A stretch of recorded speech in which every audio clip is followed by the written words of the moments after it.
Wi-Fi is pretty slow here. Hey, everybody, welcome back to the clinicaltrialsguru.com. This is webinar number, what would it be? 3. Are you sure? 1, 2, 3. Yes. This is number 4. Is it 4? Yeah, we did a recruit patients, Yeah. recruit PIs. Yeah. I know we did another one. Budgets and contracts. Yeah, this is 4. Oh, okay. Yeah, so webinar number 4. So it's titled 12 months to 7 figures. And we do these live webinars once a month. Today I'm actually not periscoping it. I probably should, but I did not. So it'll be interesting to see when the people start coming in here. We open up the question and answers part of the webinar for you. So you can just start typing there and it should work. Unusual that there's no viewers. Did you put out the email? Yeah, I put out the email yesterday. I think because I just started it now. So okay. There should be some people coming in soon. So we can start anyways because this is going to be a video. So first of all, I guess we can plug our services, what we do. So Dan Sfair and Chris Sauber, okay, we run DSCS, Sweat Equity and Investments. And so what that means, we actually own it. So what that means is we partner with sites across the country or across the world. We also do a lot of consulting. We just had a couple of consulting calls today, actually one today, a couple last week, for people who need help doing a variety of different things in this industry, like getting studies, recruiting patients, negotiating budgets, creating source docs, getting PIs to their site. Okay, so this webinar, we're going to focus on 12 months to 7 figures in clinical research. So we can help you do that through our consulting firm as well. And if you're interested in the prices, just give me a call or email.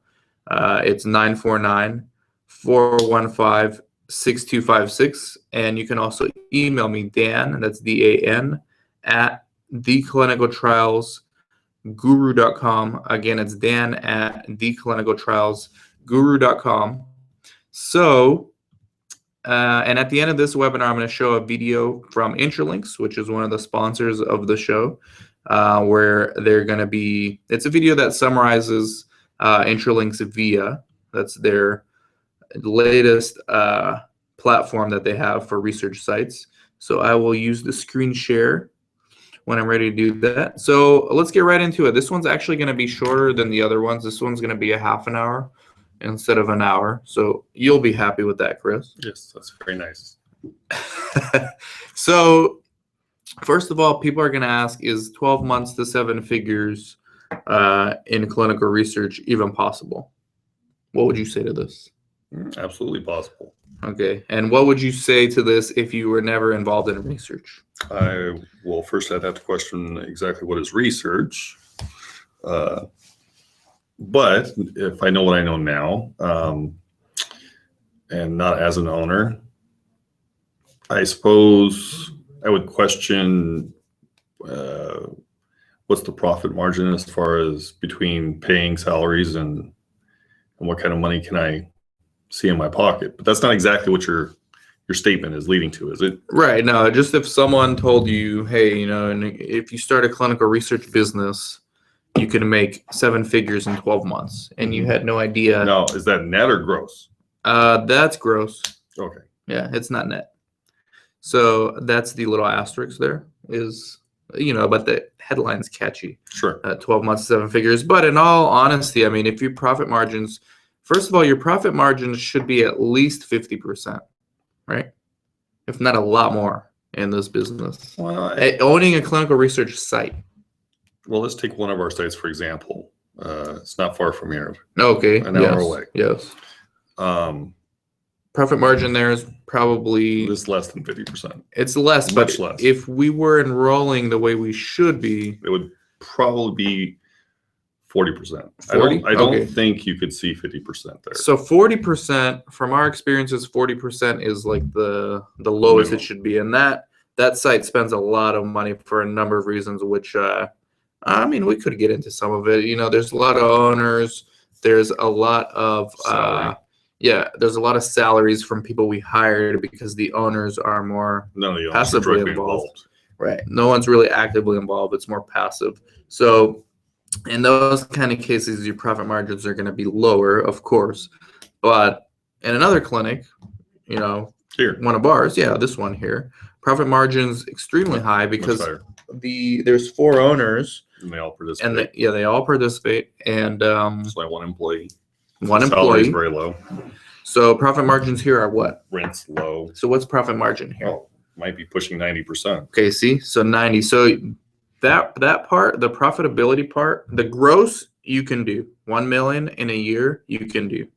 Now the net, what you take home, is completely up to you. It's variable, but it's in your control. Mhm. You can control it. If you want to keep profit margins higher, obviously you want to be the coordinator or do most of the work. Or the doctor. Or the doctor, yeah. And keep expenses to a minimum, right? Mhm. Okay, so there's 2 ways to go about grossing $1 million in clinical research. And by the way, if you want to take home $1 million and your profit margins, let's say, is 50%, right? So you just needed Better have at least one inpatient study in there. One inpatient study. So that's actually the first strategy for this. And let me make sure that the microphone's working. So, and by the way, you can type in your questions here. Actually, if someone wants to type in a question. Oh, good. We have viewers now. Yeah, it took a while for people to get in. So if you have questions, type them here and I will see how we can actually answer them. So anytime you have a question, you can interrupt and ask us for further clarification. We'll happily answer your questions. This might take more than half an hour in that case. We'll see how many questions we get. Okay, yeah. So based on how many questions we get, we're scheduled for half an hour, but if you guys are asking a lot of questions, we can go an hour.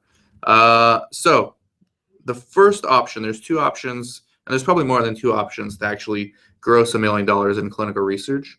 And this is owning a clinical research site or a clinic, right?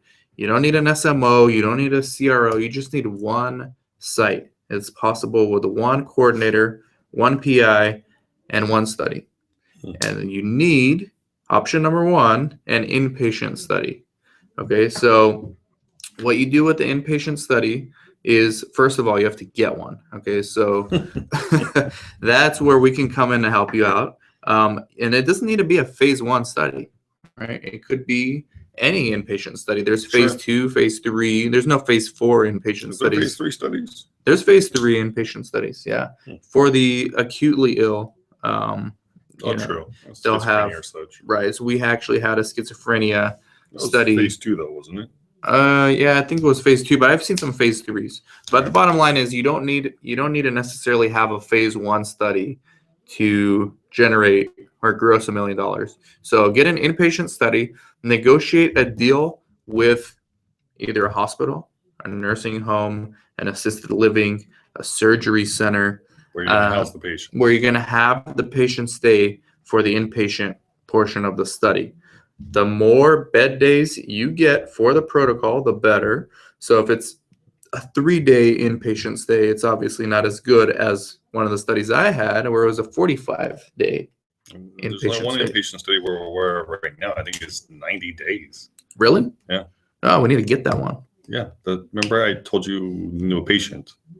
Oh, that's right. Yeah, that one's 90 days. I think it's close to 90 days. So that's 3 months in inpatient. So yeah. Here's what these sites do. Okay, either if you're fortunate enough to own your own real estate, then you can convert part of it to an inpatient unit.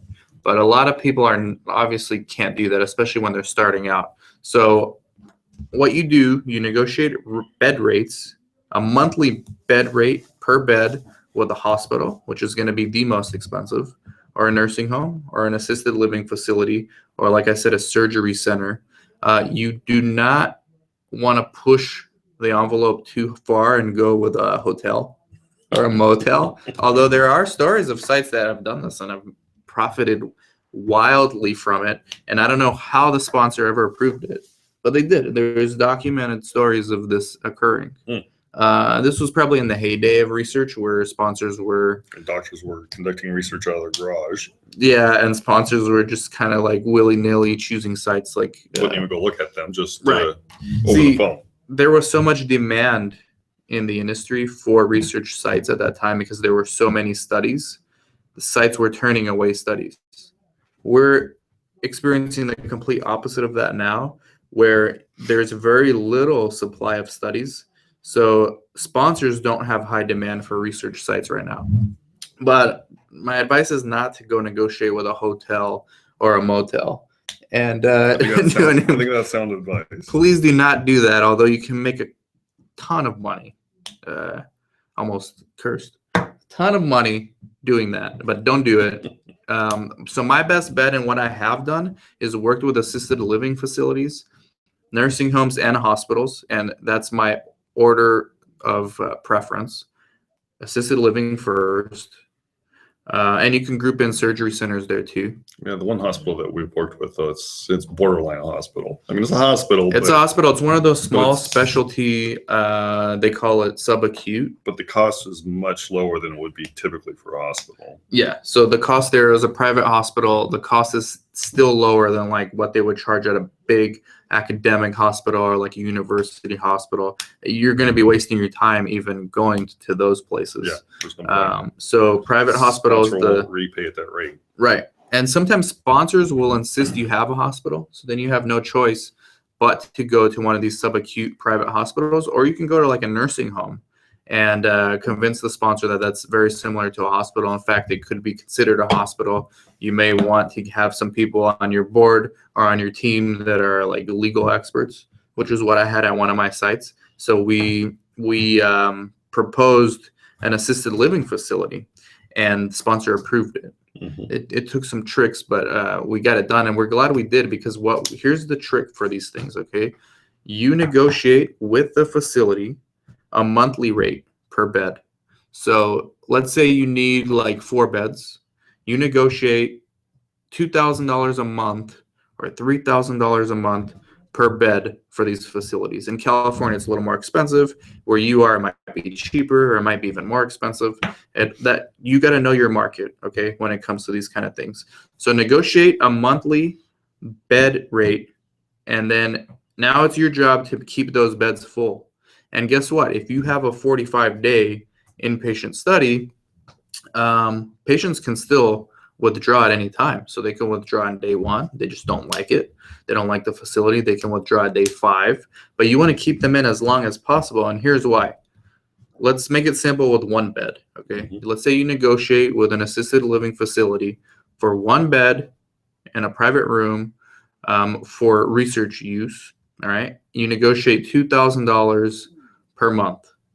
Now, or before, when you negotiate the budget, $3,000 a month. Okay, let's say 3,000, whatever. Math's easier. In Kansas, it could be like 1. Well, the math's easier. Okay. That means you're paying $100 a night for it. Okay, $100 a night, 3,000. That's actually good. Okay, so before the study even starts, when you negotiate your budget, you negotiate the inpatient bed day amongst all the other line items. But here's the trick: you don't really care about those other line items. You care about the bed day, because that's where you're going to be getting the majority of your profits from. There's a saying in research that the industry insiders say all the time. I hear them talk about it when I first started. Outpatient studies keep the lights on, and inpatient studies is where you make your money. Absolutely true. Right? Absolutely true. Yeah. Mm-hmm. So when you negotiate, see some profits from the outpatient studies, but you're really going to make your money in the inpatient. Right. So when you negotiate your budget for the bed days, of course you want to negotiate every line item, but focus in on and make no compromises on that patient bed day that you can bill. Okay. So you've already negotiated a monthly rate, $3,000 a month for a bed with a facility. Now with the sponsor, what you're going to do is try to get anywhere from $900 to $1,500 per night. That's per night, not per month, reimbursed to you for the subjects. So simple math. Simple math. So you got $1,100 a night. Mm-hmm. So you're profiting $1,000 a night on a bed day. On 1 bed day. Yep. 30 days, 30,000. You see? So all you would really need is 8 or 10 of those, how many would you need of that? Just forget everything else in the budget and just look at the inpatient compensation you're getting. How much of that how many patients or how many bed days would you need to gross $1 million? Well, 3 is almost 100,000, so 30. 30. A little more than 30, but not much. 30 bed days. 30 patients completed. In how long of a bed day? That's 30 bed days, right? One patient, 30 bed days is $30,000 profit. Right. One patient, 30 bed days, 30,000. Okay. Right. So 3 is 100,000 for rounding for easy math, right? 10, right. 10 times that's 30. Okay. So, and then if it's longer, you can obviously get away with less patients enrolled. The trick at that point becomes keeping the patients in there long enough, because the longer the studies get, the more antsy they become about wanting to leave, and you have to do that when they're in a research study. Yeah, you need some entertainment set up. So you'll be spending some money on entertainment, like planned outings. Sponsors usually approve field trips and things like that if it helps with retention. Supply the patients with whatever they need: cigarettes, junk food, cigarettes soda. For the schizophrenic studies. Good food. Food's really important, especially if you stay somewhere any longer than like 3 days. You need to have good food, which is why I like doing this like at smaller places, because you can control it better. But if you have to use a nursing home, I would choose one that's willing to work with you on a number of things. Some protocols have dietary restrictions, so you obviously got to look at the protocol and make sure it aligns with the capabilities of the facility. But it's very possible, by having inpatient studies and negotiating first with a facility and then with the sponsor, you can get the profits really quickly. I haven't been involved in too many industries other than real estate and clinical research, but I have friends who are in all different kinds of industries, and this is one of the fastest industries that you can really make big revenues in a short amount of time. You can also go out of business really quickly, right? Sure. We talked to someone today who has been in business for 3 years as a research site and has 0 studies. Yeah, has yet to have a study. Yeah, so he should have been out of business actually like at month 6, but he kept financing it. So that may not be true, but yes, 3 years is a bit long to go without having a study, and that's what you're specifically doing. Right. Research. So I wrote an article on this inpatient stuff too, so go on LinkedIn if you need to go there.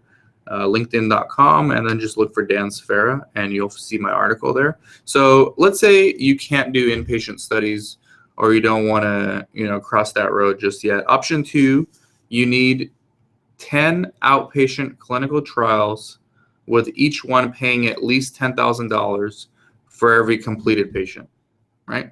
Very general, like you're not going to find studies that pay exactly $10,000, and you may need 11 or you may only need 8, but as a general rule, at least from my experiences with outpatient studies, if you get normal studies, I'm not talking about those phase 4. So the average is higher though. The average is higher, so you might actually need less studies to generate $1 million, right? Right. I'd say right now the worst study we have outside of those phase 4 studies is 7,000 a completed patient, and the best that we have is around 35,000 a completed patient, outpatient. So anyone have questions yet? Let's load these things up. Nobody yet. So okay, so I just said 10 outpatient studies just to be really conservative. But you can probably, if you get good enough studies, you can do like 5, right? Enroll 10 patients in each, make sure they all complete. And enroll doesn't mean screen, okay? Screen fails typically don't pay anything, right? Enroll does not mean screen. It means randomized and then complete. So get 5 to 10 studies that pay about $10,000 per completed subject or more. Enroll 5 to 10 patients in each study. Make sure they all complete, and you'll be pushing that $1 million mark. Well, right? it would be $1 million. 10 patients for 10,000 a completed patient, 10 studies is $1 million. It'd be $1 million. So any more questions? We will get into the conclusion. So the key to all of this is actually what you keep. So it's nice to gross $1 million, but if you're spending $1.5 million, it's not working. Yeah, you're losing $500,000. So grossing $1 million is great, but it all comes down to your profit margins, and that, my friends, is what you control. Okay, so that's what business is all about. You try to make your business as efficient as possible and as profitable as possible. And if that means that you have got to roll your sleeves up as the owner and actually do the work, like coordinate or be the PI or enter data or draw blood or all the stuff you don't really want to do, although some of you might.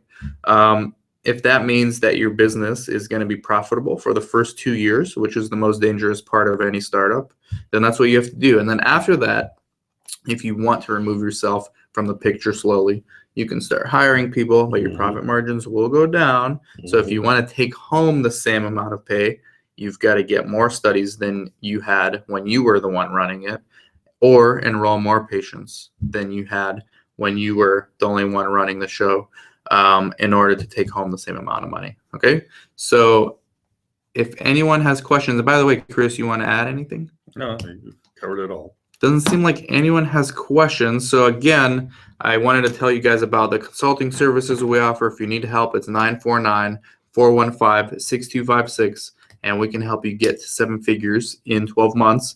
I want to talk about Intralinks VIA really quick. So virtual workspaces are the future, and they actually are a sponsor of this blog. Oh, here's a question. So how do you qualify to do a study? All right, and then I'll get back into Intralinks VIA right now. How do you qualify? From a patient perspective, or is that from a site perspective? For a research clinic owner. So how do you qualify to obtain a study as a site? What's the step? Well, the first step is to find a study that's enrolling that they're seeking sites. Second step would be to sign a CDA, so that they will send you more information, the protocol, and a feasibility questionnaire. You complete the feasibility questionnaire, you send it back, they review it, and if they think you're sufficient or qualified to do the study, then they will set up what's called a site selection visit for your site, and a representative of the sponsor will come out and essentially ask you the same questions in person that were asked on the feasibility questionnaire. And as Dan and I had referenced earlier, back in the day, doctors would do studies out of their garages because no actual individual would come out and verify that the site exists. So they actually send somebody out now to make sure that you are what you say you are. These are called monitors, and it's very, your goal would be to get like the cheapest facility approved so you can get the most profit while still adhering to the protocol. Now the issue becomes you have to convince the sponsor that comes out that your site is the one that should be considered for the study with the facility that you've chosen. Now, if they do come out to view your site, you almost are certainly guaranteed to have the study. Well, not guaranteed, but what would you say, 80-90% of the time? If they come out, if they come out for a site selection visit, chances are you've got the study already, unless you do something really bad during the site selection visit that gives away that you don't know what you're doing. Or if your site isn't what they were expecting, you're working out of your garage. Yeah, so the name of the game really becomes, how do I get my site out in front of sponsors to select me? How do I get surveys sent my way? How do I get the CDAs in the first place? And you've got to have someone at your site, and if you don't want to hire us, we'll do it. This is what we do on our consulting service. This is what we do. You have to have someone on there actively every day looking for studies, emailing project managers, stalking them on LinkedIn, seriously, emailing them there, going on clinicaltrials.gov, finding just like until your eyeballs bleed. This is like that person we talked to went 3 years without getting a study. How that's possible, I have no idea. It's beyond me. You need business development. It's super important, especially when 90% of the time, once you have the site selection visit, you're going to get the study. So getting to that point, there's a huge process. You got to find what studies are out there. No one's going to do that for you unless you pay us. We'll do it. Well, the person that went 3 years without a study paid somebody. Oh, yeah. He even paid a broker and they didn't do it. Okay. So you got to go out on clinicaltrials.gov, look at studies, actively recruiting, not yet recruiting, network with people. LinkedIn is good. If you can afford to go to certain conferences, you can. We plan on launching a conference next year in San Diego, hopefully next year. We got to look into the logistics of that, but it'll be good to finally meet some of you people. But yeah, like business development is the name of the game. Without that, you can forget about 7 figures. You could, zero, like unemployment, or go do something else. Go, yeah, go be a study coordinator or a CRA. I mean, they make good money, or a PI if you're a doctor. So yeah, that's it. Any more questions? Or what? Not a PI. That's actually not the case. If you don't have a study, you can't be a PI. But you can see your patients at your clinic. Yeah, you can have a private practice. But you'll make more money doing research, most likely. Yeah, one of the things I've noticed in my 10 years of being involved in clinical research is, and here's another question I'll get to you in a bit. One of the things I noticed in the 10 years of being in this industry is that researchers, not all, but many, they don't like to think of themselves as salespeople. Their brains are wired differently. So they're more like science-based thinking, which is great. Like, you need that. You're in the right industry for that. But without having someone on your team or you learning how to do business development, you're not going to get anywhere. I mean, you can have the best doctor on the planet. You could be somewhat successful. You just won't be hugely successful. I think you still see some revenue. Well, of course, if you're saying you won't get studies at all. Yeah.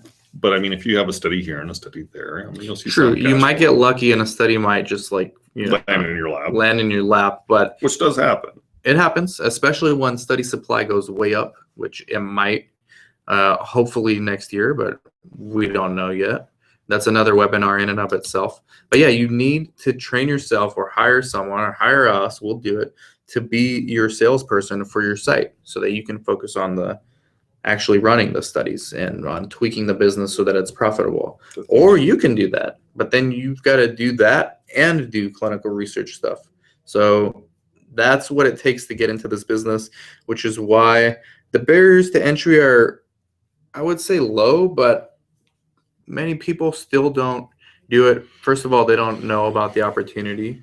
And second of all, it seems like the barriers to entry are a lot higher than they are. Would you say that's right? Yeah. So, okay, other question. Do you need to have a specific amount in the bank to do this?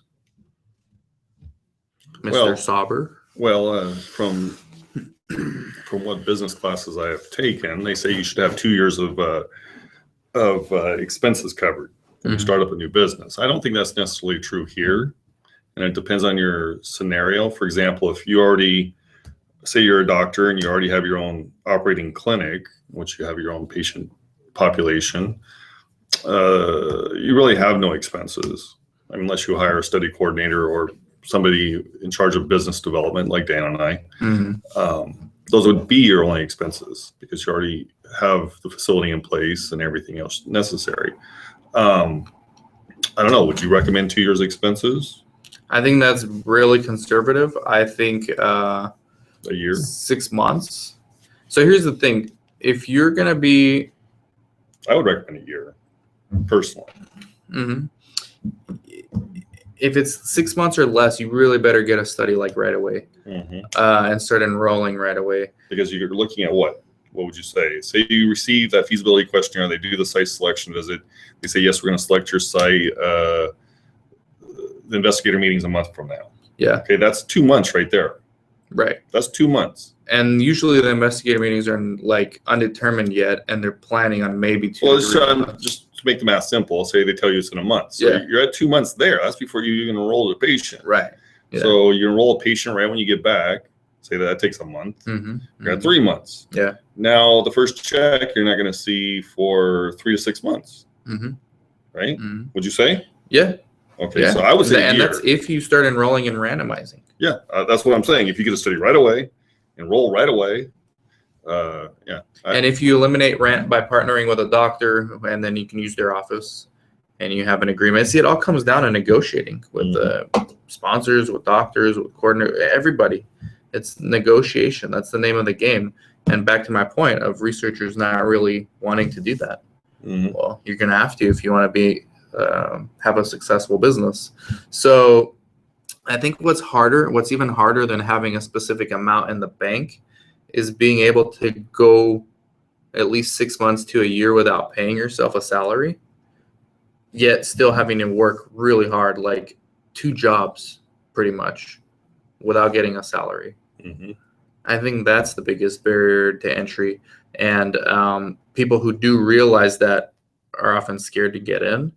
Many people don't realize that and get in, and then unfortunately businesses, they go out of business. How long has our Bakersfield partner been doing this? 1 year, over a year, And just starting to see revenue. just starting to see revenue and started to take a salary on and off like as early as possible, like within, And that was a few months ago. yeah.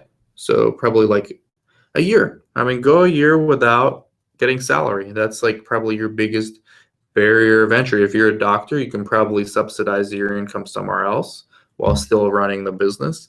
If you're a study coordinator or a CRA, you can do this on the side, but you're gonna eventually need to quit your job to focus on this, unless you bring in people that you're gonna hire, but then you need more money. Mm-hmm. So there's always a trade-off, right? Mm-hmm. But thanks for asking that question. And yeah, like I said, if you partner with a doctor and use their office, you could negotiate a higher percentage of the study revenues to them in exchange for using part of their office for research.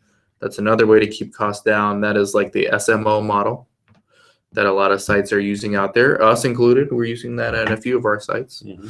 So it works, okay? Just in case the question wasn't answered, I'd like to add that so the expenses would be rent, your general expenses, right? Rent, electricity, telephone. The startup expenses are not much. You can start up a clinic and everything you need to do most studies for around $7,000. Mm-hmm. So I don't know if that No, I think that's perfect. Actually, we have a checklist broken down by how much everything. I should turn that into a blog post. Yeah, I have it. Okay, yeah, send it to me. I'll have Carlos or Amy or somebody make it into an infographic. Okay. Yeah, that'd be really good. So, yeah, thanks for the questions. Any more? I'm going to talk about Intralinks V a little because I think that's the way of the future. Risk-based monitoring, remote monitoring is already using these virtual workspaces. If you're running an SMO, it's nice to have everything in the cloud in one place. So I'm going to show you the little video that they made for researchers that explains more about what VIA is, okay? So they can just see this. Intralinks VIA enables business enterprises to easily and securely sync, share, collaborate, and manage business content across corporate boundaries. It enables enterprises to get work done while protecting intellectual property, managing data governance, and ensuring compliance. Intralinks VIA addresses both the breadth and the depth of enterprise collaboration needs.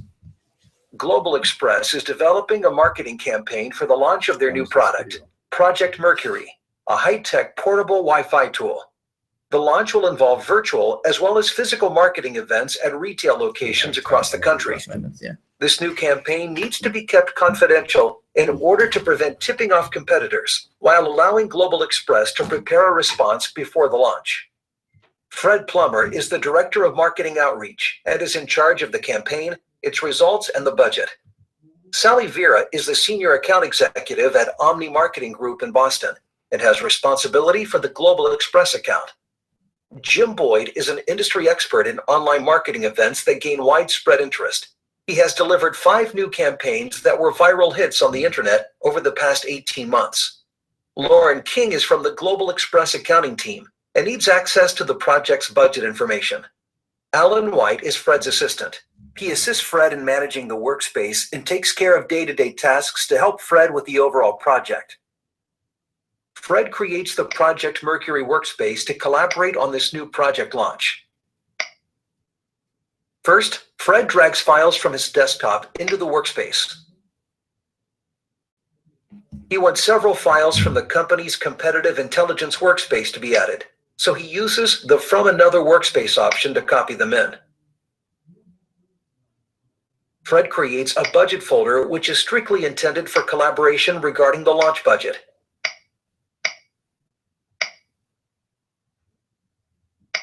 He then creates a salary folder to which he applies information rights management, because he wants to maintain strict control over the salary-related files.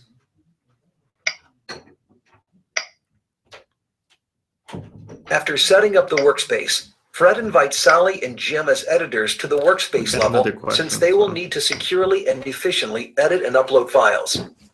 He also adds Lauren from accounting as a viewer to the budget folder, as she will only need limited access to this specific information. Additionally, he invites his assistant Alan as an owner so that he can help manage the files, folders, and other users. Global Express uses a SharePoint library for the company's artwork, logos, and marketing materials. Fred sees that Alan has just uploaded new branding guidelines. The company uses the Intralinks connector for SharePoint to automatically sync the library to an Intralinks exchange used for distributing these types of documents to external parties. Fred can see that the new document has synced to the exchange. He wants to add copies of some of the documents from the synced exchange to the Project Mercury workspace, so he uses the From Intralinks Exchange option to easily upload the files. In a meeting, Fred is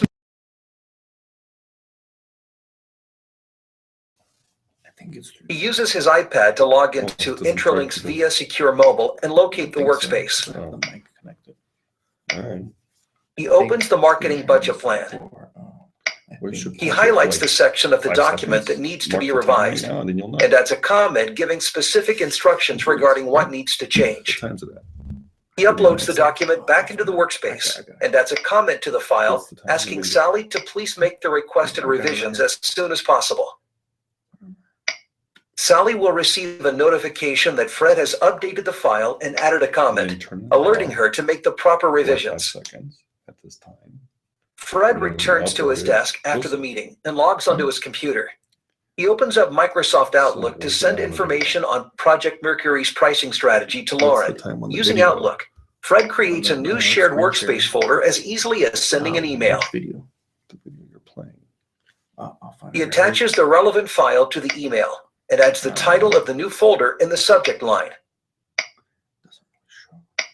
He adds Lauren to the recipient list and gives her the viewer role.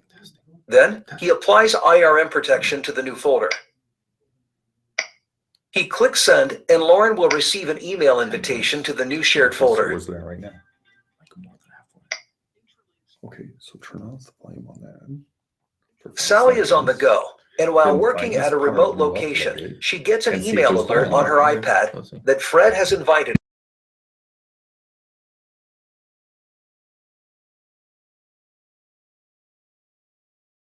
the PowerPoint presentation for the board.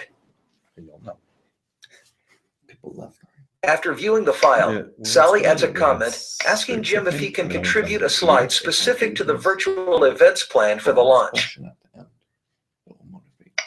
Then, Sally opens the salary folder and taps the salary plan document to view it. The file is protected, so a watermark is automatically applied when she views it on her iPad. She realizes that this document should not be visible to Lauren from accounting.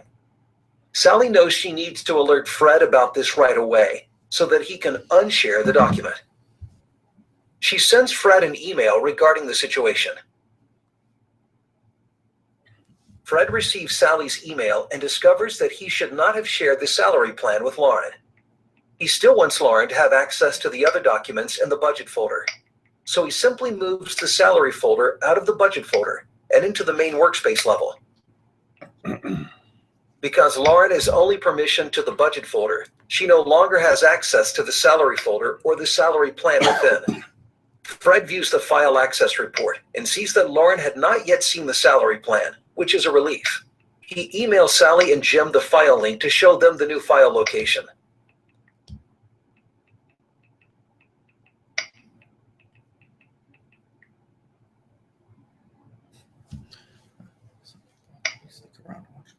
I have no idea. Lauren receives an invitation email alert to the Project Mercury workspace. She clicks on the workspace link and logs into Intralinks via to view the workspace. Fred only invited Lauren to share the budget and pricing strategy folders, so she does not see any of the other workspace files. Lauren sees the comment Fred left asking Sally to make some revisions to the marketing budget plan document. She notices that the comment is referring to the current document version, so Sally clearly hasn't made the revisions yet. Lauren double-checks her alert preferences for the workspace.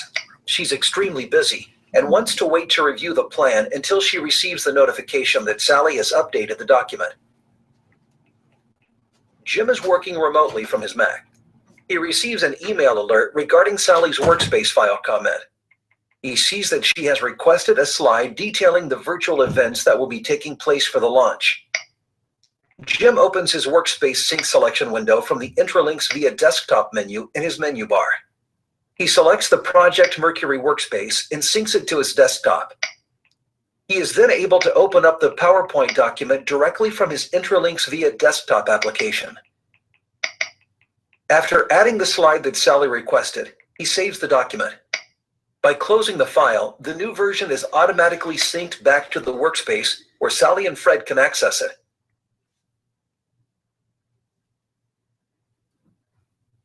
Fred receives a desktop notification regarding the PowerPoint that Jim updated. He clicks on the link and is immediately directed to the workspace. Rather than downloading the file, Fred clicks the document name to open it in Microsoft Office Online within the browser window. Fred is pleased with the new slide. One of the events listed reminds him that another contractor will need to be enlisted next quarter. He double-checks the salary plan to be sure that they've allocated funds for that person. Because it is IRM protected, when Fred clicks on the file name, it opens an Intralinks viewer, a secure viewing tool that prevents saving, printing, and screen captures. Fred is happy to see that the contractor has indeed been included in the plan. Global Express has saved time and money and been more effective at a fast-paced marketing campaign. The project files are organized and secure, so the company is getting work done while protecting their intellectual property. We hope that this brief demo has showed you the ease, effectiveness, and security of Intralinks via 2.0 for your enterprise needs. For more information or to have a sales demonstration, please go to www.intralinks.com/via. Okay, so that was via. And for those of you that stay tuned, you get a bonus question, and we'll do a bonus question or questions every time. And by the way, if anyone else has a question, now's the time to ask it or forever hold your peace, or at least until next month, okay? Or you can always email me, dan@theclinicaltrialsguru.com. So we got a question. It says, how much capital do you need to start a clinic? We kind of answered that, but we'll just go over it again. What other experts do you need? Like you mentioned, lawyers. Also, in one of your previous videos, you mentioned that your clinic may need to change. And then I don't see what we need to change here. So if you're still watching, maybe you can ask it again. So I don't know what that part is. But how much capital do you need? So we kind of covered that. As long as you can cover your expenses, your personal living expenses for a year, you should be okay. And then what were you saying about the exact amount? Like $7,000. $7,000 startup fee. That's equipment. What else? That just covers everything for an office space. Now, your expense in that regard is going to be a lot less if you already have a clinic. Mm-hmm. I mean, you may need only spend $500. Maybe you have everything you need, chairs for patients to sit on and an exam table, and you just need, say, a centrifuge. Okay.